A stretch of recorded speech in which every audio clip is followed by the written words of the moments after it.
বগুড়ার সোনাতলায় বাঙালি নদীতে যৌথ বাহিনীর অভিযান, 7টি ড্রেজার মেশিন ধ্বংস, 7 জনের 1 মাসের কারাদণ্ড।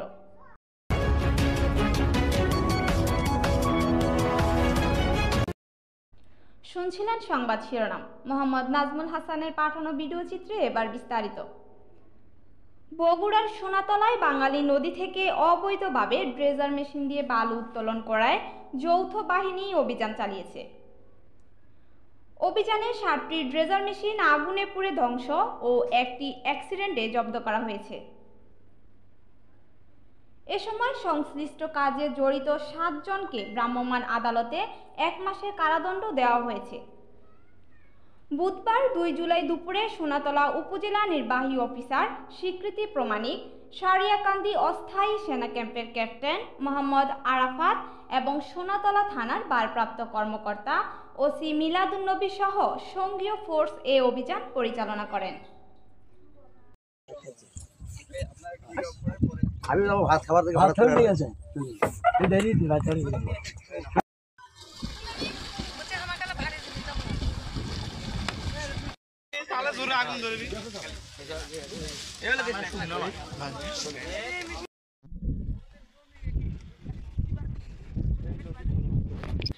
বালুমহল ও মাটি ব্যবস্থাপনা আইন 2010 অনুযায়ী এখানে 7 জনকে 1 মাসের কারাদণ্ড প্রদান করা হয়েছে। আজকে যে অভিযানটা হয়েছে এটা যৌথ অভিযানে হয়েছে। এখানে সেনাবাহিনী ছিল, পুলিশ ফোর্স ছিল এবং আমি ভ্রাম্যমাণ আদালত পরিচালনা করেছি। ধন্যবাদ।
না